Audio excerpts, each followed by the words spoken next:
Hello, everyone. This is Tom Fox. I'm the Compliance Evangelist, and I'd like to welcome you to a 5-part series on supply chain data management. This series is sponsored by Ascent Compliance.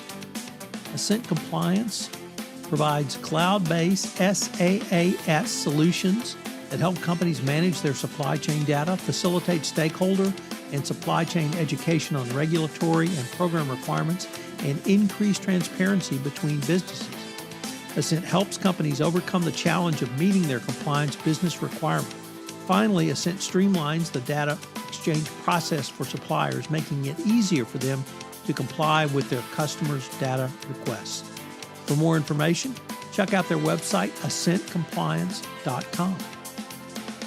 In this 5-part podcast series, I visit with several members of the Ascent Compliance team to introduce the topic of market access, consider what it is, an overview of trade compliance, how Federal Acquisition Regulations, FARs, flowdowns affect supply chain compliance, the value of continuous monitoring, and the origins of laws impacting market access. A fascinating exploration of a topic that compliance practitioners need to be aware of. In this 4th episode, I'm joined by Travis Miller, and we take a look at how Federal Acquisition Regulations inform flowdowns in your supply chain and the requirements to have continued market access.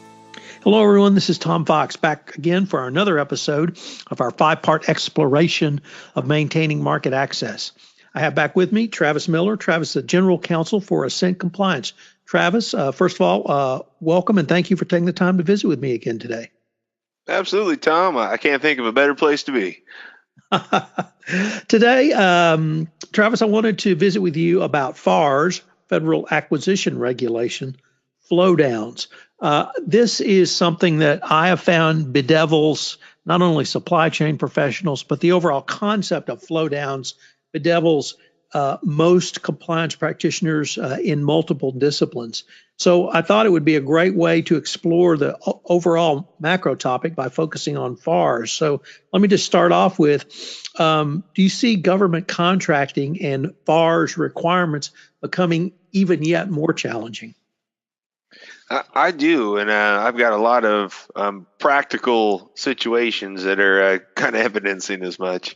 It's an interesting kind of series of activities where the government is responding in some very interesting, tangible ways and imposing not just contracting requirements, but actually programmatic requirements on their prime contractors and equally important on the subs who are servicing them to make sure that they have all the materials and fully secure supply chains in a way that we've never really seen come out of any procurement entity, let alone the U.S. government. So how has this, I think I wrote this down right, change in programmatic requirements not only impacted companies in the supply chain with the U.S. government and those that flow down or their subcontractors, but how have they responded? Mm-hmm.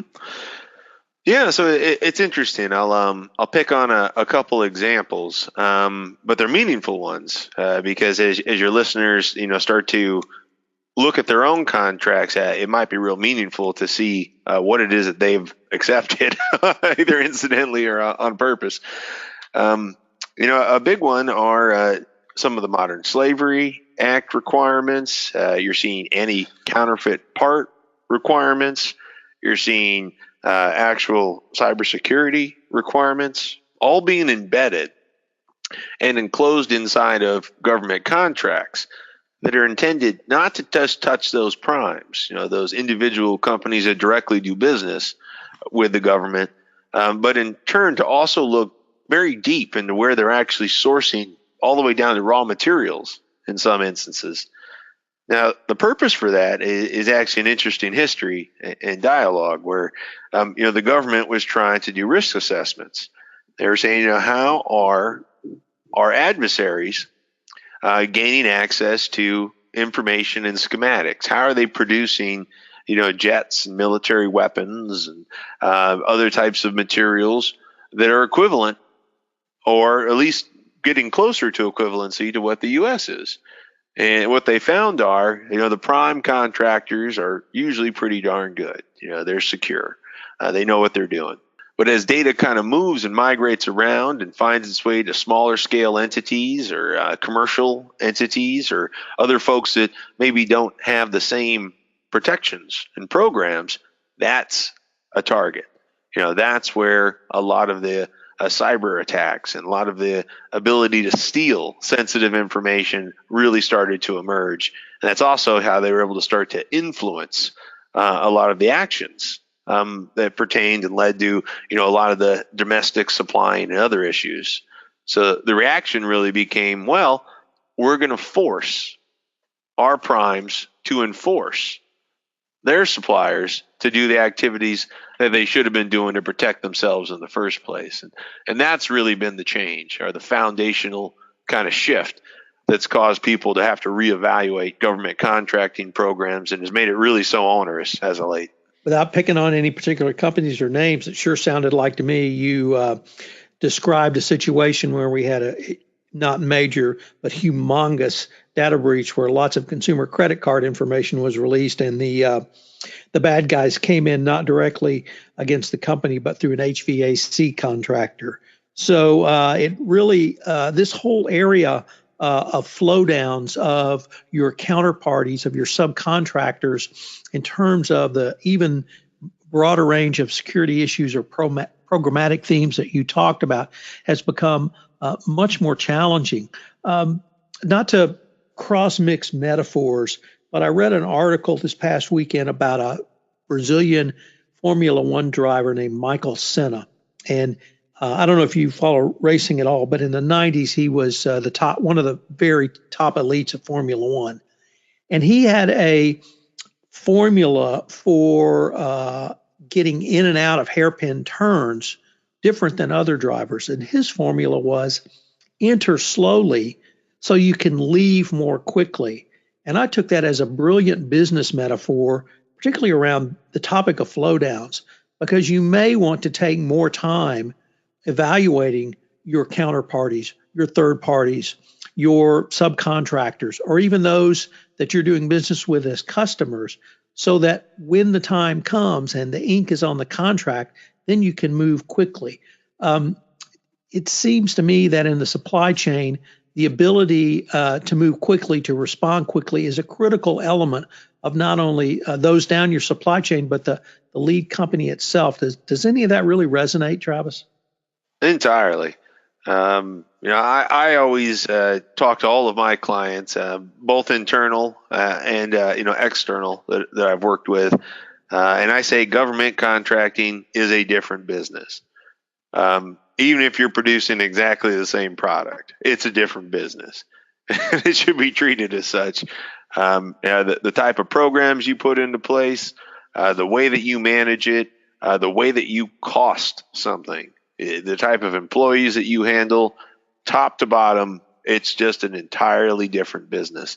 And if you treat it the same, I guarantee you're going to find yourself in a bad place. And you're going to find yourself on the wrong side of an enforcement action, inevitably, because the rules of the game are just so different. So in terms of how companies are responding to these new programmatic contracting requirements, Travis, what have you seen, or perhaps the better question might be, what do you advocate companies do to be more nimble, to be more able to quickly respond, not necessarily to simply a market need, but a market opportunity? Mm-hmm. Yeah, I say it's a barrier to market entry is the best way that I describe it. So that means two things. To some folks, if you're not in there, it means I got a whole lot of work to do if I want to try to sell into or work in that particular market. Now, the flip side to that is if you're in that market or you've established the program, it's an awfully sweet spot to be in because your competitors have a whole lot of work to be able to do the same thing that you're already doing.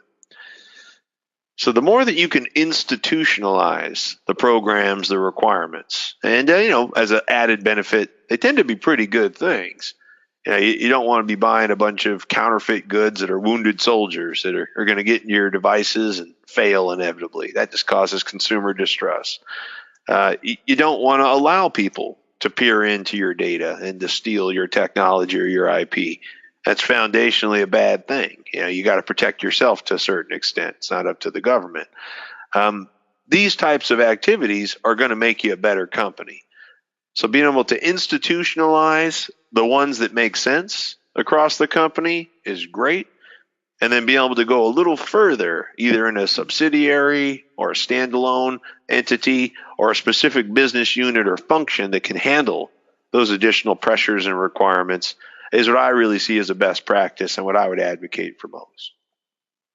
Travis, unfortunately, we are near the end of our time today, but this has just been a fascinating exploration. I greatly look forward to continuing the conversation. You take care, Tom. A pleasure. Hello, everyone. This is Tom Fox again. I'd like to thank you for listening to this episode of our 5-part exploration of market access and how that relates to the supply chain compliance professional. It's a great series hosted by Ascent Compliance. I know you'll get a lot out of it.